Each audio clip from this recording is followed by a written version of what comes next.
বাংলাদেশে অন্তর্বর্তী সরকারের আমলে সংখ্যালঘু হিন্দুদের উপরে লাগাতার নির্যাতনের ঘটনা ঘটেছে। এদিকে ভারতের বাজেটে বাংলাদেশকে 60 কোটি টাকা সাহায্যের কথা বলা হয়েছে।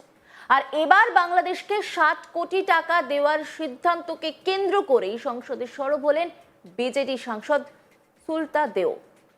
সংসদে বক্তব্য রাখার সময় তিনি সরাসরি বলেন, বাজেট গরিবদের জন্য হওয়া উচিত, কিন্তু বাজেট থেকে বাংলাদেশকে 60 কোটি টাকা দিলেন। কেন দিলেন? যখন বাংলাদেশে হিন্দুদের জানে শেষ করা হয়, আমাদের ওড়িয়া শ্রমিকদের জানে শেষ করা হয়, আপনি তাদের টাকা দিচ্ছেন। কেন দিচ্ছেন? 60 কোটি কি বলছেন তিনি, শোনাবো আপনাদের।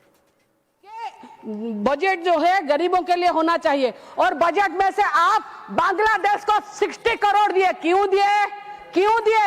जब बांग्लादेश में हमारे हिंदुओं की हत्या होती है, हमारे ओडिया श्रमिकों की हत्या होती है, आप उसको पैसा दे रहे हो। क्यों दे रहे हो 60 करोड़? क्या सिंपैथी है? क्यों सिंपैथी? वो हमारे ऊपर सिंपैथी नहीं दिखाता, मगर आप सिंपैथी दिखा रहे हैं। और हमारा टैक्स का पैसा उसको बांग्लादेश को 60 करोड़ दे रहे हो। इससे लज्जाजनक बात हो ही नहीं सकती।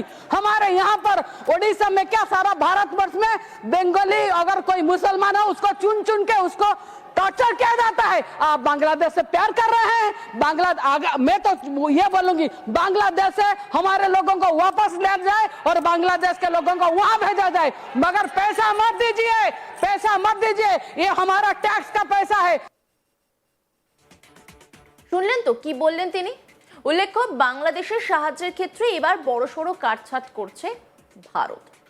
যেখানে এই বরাদ্দ 120 কোটি টাকা ছিল, সেখানে তা কমিয়ে 60 কোটি টাকা করা হয়েছে। এদিকে রবিবার ঢাকায় বাংলাদেশের বিদেশমন্ত্রী খলিলুর রহমানের সঙ্গে বৈঠক করে বাংলাদেশে নিযুক্ত ভারতের হাই কমিশনার প্রণয় ভার্মা। বৈঠকের পর প্রণয় ভার্মা বললেন, দিল্লি নতুন সরকারের সঙ্গে ঘনিষ্ঠভাবে কাজ করতে চায়। কথাটা শুনতে মসৃণ, কিন্তু এর ভিতরে রয়েছে একাধিক স্তরের রাজনৈতিক বার্তা। কারণ এই নতুন সরকার এসেছে এমন রাজনৈতিক মেরুকরণের প্রেক্ষাপটে যেখানে গত 18 মাস ধরে ভারত বাংলাদেশ সম্পর্ক কার্যত তলানিতে ঠেকেছিল। বাংলাদেশে 12 ফেব্রুয়ারি নির্বাচনে 2/3 সংখ্যাগরিষ্ঠতা পেয়ে সরকার গড়েছে বিএনপি। সেই দলের নেতা তারেক রহমান 17 ফেব্রুয়ারি প্রধানমন্ত্রী হিসেবে শপথ নিতেই দক্ষিণ এশিয়ার কূটনৈতিক অঙ্ক নতুন করে সাজাতে শুরু করেছে দিল্লি। কারণ এই সরকার ক্ষমতায় আসার আগের সময়টা ছিল এমন এক অস্বস্তিকর অধ্যায়, যখন ভারত বাংলাদেশ সম্পর্ক নিয়ে প্রকাশ্যেই প্রশ্ন উঠেছিল, 1971-এর পর এত খারাপ সম্পর্ক আর কখনো দেখা গেছে কি? এই অবনতির কেন্দ্রে ছিলেন অন্তর্বর্তী সরকারের প্রধান মোহাম্মদ ইউনূস। তার আমলে দিল্লি ঢাকা সম্পর্কে দূরত্ব তৈরি হয়েছিল বলে কূটনৈতিক মহলের অনেকেই মনে করেন। সীমান্ত, বাণিজ্য, নিরাপত্তা, সহযোগিতা প্রতিটি ক্ষেত্রেই ছিল অস্বস্তি, দ্বিধা আর অবিশ্বাসের ছায়া। ফলে নতুন সরকার আসার সঙ্গে সঙ্গেই দিল্লি দ্রুত সক্রিয় হয়ে ওঠা নিছক কূটনৈতিক রুটিন নয়, এটা আসলে রাজনৈতিক বার্তা। আমরা প্রস্তুত, এবার ঢাকার পালা। প্রণয় ভার্মা তিনি কি বলেছিলেন শুনবো। My first meeting with the Foreign Minister and Minister of State since the formation of the government. It was more in the nature of a courtesy meeting, an initial exchange of views. You would have seen the recent high-level communications between our two sides. On 13th February, soon after the election, Prime Minister of India sent a congratulatory message to His Excellency Mr. Tariq Rahman, and also they spoke on telephone that day. Later on 17th of February, when the new government was sworn in, our Speaker of Lok Sabha, Shri Om Birla, he visited Bangladesh to attend the swearing-in ceremony on behalf of Government of India. During which he handed over a letter from our Prime Minister to the Prime Minister of Bangladesh.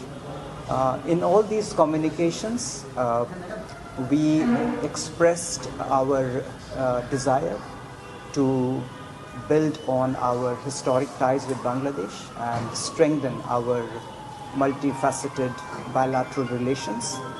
We also conveyed our commitment to support democratic, progressive and inclusive Bangladesh. In my meeting today also, I basically conveyed the same sentiments. I reiterated our position that we look forward to engaging with the new government in Bangladesh, that we want to strengthen our people-centric cooperation in all domains, working together in a positive, constructive and forward-looking manner and based on our mutual benefit and mutual interest.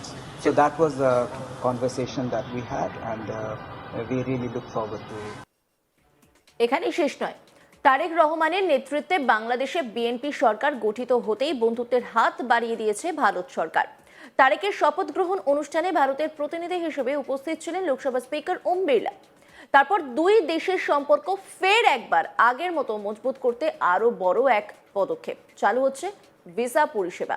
সুসম্পর্ক ফিরিয়ে আনাই এখন মূল লক্ষ্য, তাই visa চালু করার সিদ্ধান্তে শিলমোহর দিয়েছে বিদেশ মন্ত্রকও। কূটনৈতিক মহল সূত্রে এই খবর পাওয়া যাচ্ছে। এই বিষয়ে সিলেটে ভারতীয় সহকারী হাই কমিশনের সহকারী হাই কমিশনার অনিরুদ্ধ দাস কি বলেছেন শুনে নেওয়া যাক। এই যে আমি এখানে এসে আমার একটা সবচেয়ে গুরুত্বপূর্ণ কাজ এখানে হচ্ছে ভিসা দেওয়া। তো ভিসার মাধ্যমে আমি বুঝতে পারি যে এই দেশের লোকের সাথে ও দেশের লোকের সম্পর্কটা কতটা গভীর। বাংলাদেশের সাথে আমাদের সম্পর্ক, ভারতের সম্পর্ক, মুক্তিযোদ্ধা বাংলাদেশের আপনাদের মুক্তিযুদ্ধের যে জায়গাটা, যে চেতনা, যে জায়গাটা, সেটা আপনাদের চেতনা তো যত বড়, আমাদের চেতনা তো ততটাই বড়। হ্যাঁ, আমরাও সেটাকে ততটাই সম্মান করি এবং আমাদের কাছেও সেটা একটা বিরাট, সেই মুক্তিযুদ্ধের সাথে যুক্ত থাকার ব্যাপারটা আমাদের জন্য বিরাট সম্মানিত। হ্যাঁ, এবং তার বাইরে গিয়েও আমি বলছি যে আমাদের সম্পর্কটা হিস্টোরিক্যাল, যে আমরা বলি না, আমরা বলি হিস্ট্রিতে একসাথে, আমরা জগ্রাফিতে একসাথে, ভৌগোলিকভাবে একসাথে আমরা, হ্যাঁ, চেতনায়, কালচার, ভাষা, আপনি কোনটা বাদ দেবেন, মানুষকে দুই মানুষকে এবং আর্থিক সম্পর্ক সেটা তো আছে। তো যে দুটো দেশের মধ্যে সবচেয়ে বড় বড় সম্পর্কগুলোর জায়গায় আমরা এক জায়গায় আছি, সেটা ঐতিহাসিকভাবে দেখুন, ভৌগোলিকভাবে দেখুন, সাংস্কৃতিকভাবে দেখুন, এবং সবচেয়ে বড় কথা আজকের দিনে যেমন পিপল টু পিপল কন্ট্যাক্ট। হ্যাঁ, এই যে আমি এখানে এসে আমার একটা সবচেয়ে গুরুত্বপূর্ণ কাজ এখানে হচ্ছে ভিসা দেওয়া। তো ভিসার মাধ্যমে আমি বুঝতে পারি যে এই দেশের লোকের সাথে ও দেশের লোকের সম্পর্কটা কতটা গভীর, যে নানা কারণে যেতে হচ্ছে। আর এবং এটা সেই অবস্থায় যেখানে কিনা এখনো আমরা জানি যে আমরা ফুল ভিসা সার্ভিসটা এখনো সেভাবে চালু করতে পারিনি, যেটা কিনা আগে চলছিল। কিন্তু আমি আশাবাদী যে আমরা সেই দিকে যাচ্ছি, যেখানে গিয়ে আবার আমাদের আগের মতন পুরো উন্মুক্ত একদম ভিসা যে জায়গাটা, এবং ভিজিটার ভিসা বিশেষ করে, সেই জায়গাটাতেও আমরা শুরু করতে পারবো। অন্যান্য খবরের আপডেটের জন্য অবশ্যই নজর রাখুন আজ তাক বাংলার ইউটিউব স্ট্রিমিংয়ে। লাইক, কমেন্ট, শেয়ার এবং সাবস্ক্রাইব করতে ভুলবেন না।